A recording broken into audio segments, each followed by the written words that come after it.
Ayun guys, magandang araw po muli sa inyong lahat. Ngayon po ay naandito po ako sa JNT at papadala ko po sa Bulinaw, Pangasinan kung nasaan po si Ronalyn, ang kanyang bag para may pamalit po sa kanyang bag at syempre kanyang card at saka birth certificate. Ayun guys, at papadala ko po sa pangalan ni Rujeline Dalit. Ayan, sa Bulinaw, Pangasinan, Binabalyan, Santiago Island. At doon po ang lugar ni Ronalyn. Ayan guys, at nasa 554 pesos po ang aking binayaran. Ayan, medyo nasa 9 kilos yata po ito. Isang bag lang po na maliit lang po ito, pero inabot po ng 9 kilos. Kaya inabot po ng mahigit 500 pesos din po yung shipping fee. At pagkatapos nga po namin dito, ay uuwi na rin po kami ni Tutoy sa bahay. At ngayon po ay hapon na. At may mga ginawa pa ako. Pina-enroll ko po si Tutoy sa school, tapos pinabasa po si Tutoy kung marunong na, kaso nga lang po alam naman po ng teacher na si Tutoy po ay mahirap po magsalita, kaya si Tutoy po ay maaari pa rin pong pumasok sa speed ngayong pasukan. O sige na, panood na. At yun, dahil nga po napa-enroll na si Tutoy, si Kurahaw po ay talagang kahit anong pakiusap po kay Kurahaw ay ayaw po niyang pumasok. Sabi ko nga po kay Kurahaw, pumasok po siya at sayang ang taon. Makagraduate ng elementary sana. Kaya kung hindi man siya makakapagpatuloy ng pagpasok, at kung makatuloy-tuloy man siya ng pagpasok ay kung kailan ay maedad na, baka kapasok po siya ay sa ALS. Kaya lang mas maganda po talaga kapag regular, pero pinapakiusapan ko si Kurahaw kahit anong sabihin ko na pumasok siya. Kumbaga ay inaano ko sa kanya na magkatulad ni lolo niya, nag-uuling na lang, katulad ni hindi agad nakakakuha ng trabaho. Kaso ayaw po talaga niyang pumasok. Ang dahilan po niya ay nahihirapan daw po siya. At ito naman po si Tutoy, kahit po hirap siya magsalita at hirap din pong makaintindi, ay sama-samahan ko lang po ay nasasanay din. Katulad po kanina, halos umiyak na kapag kaharap yung teacher. Pero nang habang tumatagal na kausap niya ang teacher, ay nagiging masaya siya, tumatawa na. Kumbaga nalilibang na siya dun sa teacher. Kumbaga po sa una lang si Tutoy ay parang ayaw niya, umiiyak siya, kaya kailangan sama-samahan. At si Tutoy po talaga may kakaibang ugali po na kumbaga late po yung isip niya, saka hindi nga po masyadong nakakapagsalita. 7 taon na po si Tutoy. Sabi nga po nung iba, dapat grade 2 na daw po si Tutoy. Dapat nga po grade 2 na yan. Kasi nakadalawang taon po sa kinder. 2 taon po yan nag-aral sa kinder. At ang problema naman po kay Tutoy, talagang ayaw po niyang papasok. At natatakot po sa school. Pero sa ngayon po, sa masamahan laang hanggang sa masanay, may iwan na sa school, nasasanay na sa mga teacher. Kaya yun po ang ko naman kay Tutoy. Kumbaga ay matyagaan naman siya. At si Ronalyn naman po ay doon pina-enroll na nga daw po ni Tita Rogeline niya. Tumawag sa akin nung nakaraan. At syempre dahil nga po kailangan yung card, kinuha ko na rin po yung card. At pinadala ko na po doon sa JNT. Ngayon lang po, papupunta lang po namin ni Tutoy sa JNT. Ito pa nga po yung kahon na lalagyan ko sana ng bag niya, kasi may mga damit po doon na nilagay ako, at saka baunan. Yung baunan po ng tubig, at saka yung may jacket doon, kasi kung malamig ay wala po siyang jacket, kasi pag nagtagulan wala po siyang gagamitin jacket. Kaya may galing po sa package na nilagay po ako doon ng 2 jacket, kaya doon po sa isang bag Pinuno ko na lang po yun ng ibang damit. Tapos nandun na rin po yung birth certificate na. Ayun guys, at yung pong shipping fee ay nasa 554 din po. Medyo mabigat, 9 kilos yata po yun. Sisimula po yun ipadala. Baka bukas po kasi ngayong hapon ko lang po naasikaso. Ginayak. Hindi nga lang po ako nakapag-video. At nahiya po ako dun sa siyempre nasa loob po ng padalahan. Tapos dun po sa school nahiya po ako mag-video naman po tungkol kay Tutoy. At teacher po yung kaharap ko. Ayun guys, at ngayon naman po guys, nandito na kami sa bahay. At nagawa ko na yung dapat kong gawin ngayong araw. At bukas po ay may pupuntahan po ako. Pakaiwan dito ay si Dagay, saka si Nanay.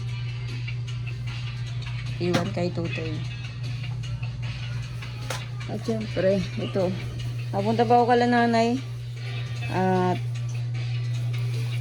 nandun po si Dagay. Ibibigay ko nga po ito kay Larry, yung jacket. At lagi po siya nagmumotor. Bigay ko ito sa kanya. Jacket to kay galing sa package din. Itong Tutoy, ginawa ng basurahan to. Ang laki po ng kahon ay ang pinadala ko lang naman po sa GNTA kakaunti. Isang bag lang. Isang bag na pampasok, tas baunan, tas mga ilang pirasong damit. Tapos yung yung isang kuwan. Ano ba yun?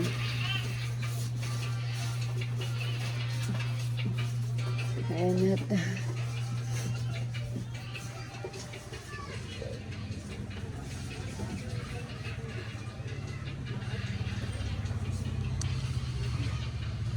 ayun at mapunta pa pala Nanay. Titingnan ko kung naandun na si Papa. Baka may labit na ulam na gulay. Marunong yan tumingin. Kamukha ni Dagay yata. Kamukha na. Yatin tili. Takap-tapat ka. Nanay, tapat mo. Dito ka. Ito si Lola. Kamukha. Ayan na. Lola, ay kasi kamukha. Ay kaming dalawa magkamukha. Bilog. Bilog ba gaw? Kaming dalawa magkamukha. Si Dagay haba ama ng mukha niya, no? Mahaba ang baba. Pwedeng pagsabitan ng kwan. Bawal na, mas mahaba yung kay nanay. Gawing palawan. Mahaba yung kay nanay. And guys, dahil nga po may truck na matagilid na, dito po yan kala Nanay. Kaya andito po kami, nagmamarites. At nag-aabang po na baka matumba, tatakbuhin po namin. Kakalangan ni Dagay. Ano, kinalangan na ng kao? Kinalangan na? Kulang pa yan. Ayun. Tagal naman na yung Tagal kapitan. Kinakaon yung bulldozer. Naglubog na yung gulong.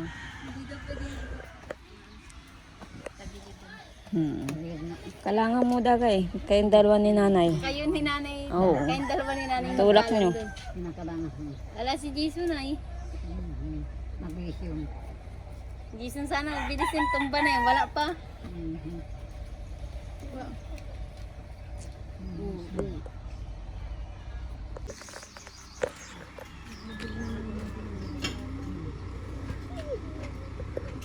Tingnan yung kuraro. Monica. Gaya. Ano yan? Monica. Monica. Pwedeng. Monica. Ha, magsalita ka na. Paunahan mo pa si si Tutoy magsalita. Ano yan? Baka kinakain na ng aso yung ano nyo dyan.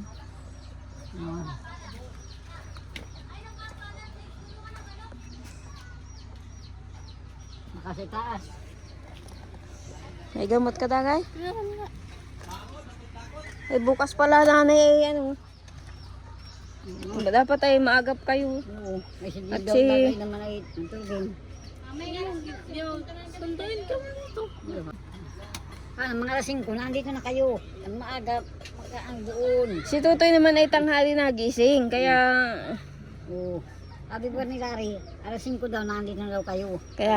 Ang mag-ano doon. Oo nga, ay si Tutoy, magpunta na lang kayo sa bahay at si Tutoy walang kasama. Ayun guys, sa tagdaan po kami ni Tutoy dito sa kabilang bahay at binuhugan ko po yung mga pusa at aso. Ayan.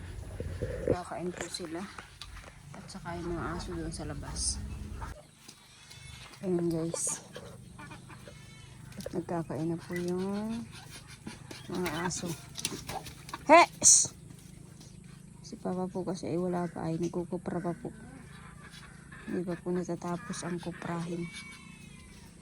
Kaya hindi nadadalhan ng bahog. Kaya dadalhan sana po ni nanay ng bahog. Ayo, kaso sabi ko naman kay nanay ako na at madaan rin naman po dito.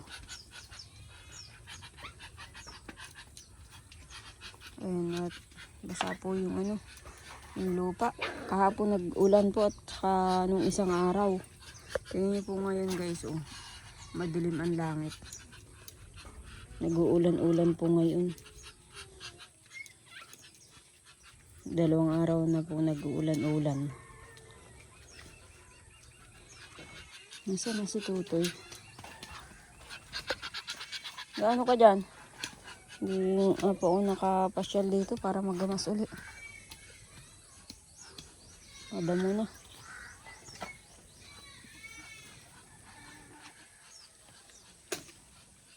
Bukas pa may lakad pa ako ay. Kung hindi nga lang po pinagparasaktan po ng ngipin, kahapon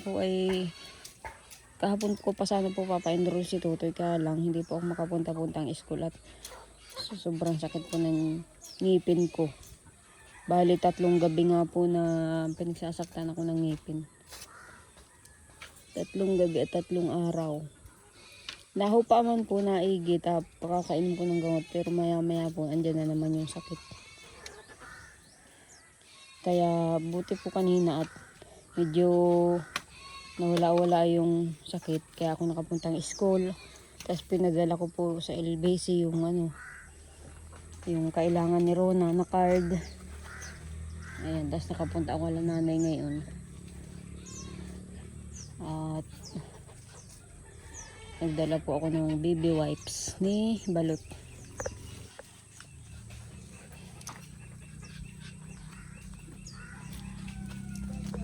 Ayun guys, at nandito na po kami dito sa bahay. Kapag bahog nila ng aso dun sa kabila. At syempre guys, may mangga po ako dito na gagawin ko pong ice candy. Ayan, nagkulang na po ng 2 at kinain po ni Dagay yung 2 mangga. Ayun, nandito naman po yung gatas na ilalog sa ice candy. Ito po ay kahapon ko po ito binili. Gawa ice candy. Ang ulam pag may gulay. Ayan, nagawa pong ice candy. Hindi ko na po lalagyan ng ng tubig. Yan lang po itong gatas. Ayan guys, at gigilingin ko na muna po itong mangga dito. I-blender ko na muna para pino yung mangga.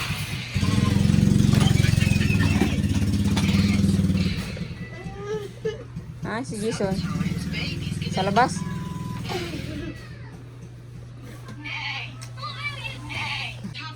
Ayun ako pa sana po nga ito gagawain na nandito sila Balot saka si Dagay, kaso nga lang po ay nagpunta po ang school at saka may ginawa pa po ako, kaya ngayon ako na lang gagawa kahit wala si Dagay.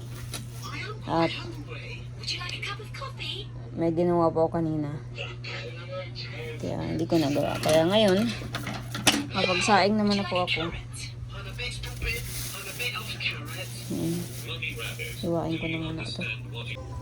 Ayun guys, at na-blender ko na po yung mangga. Ayan ang aking tagakain ng buto ng mangga. Binigay ko na po sa kanya yung buto. Kainin na niya.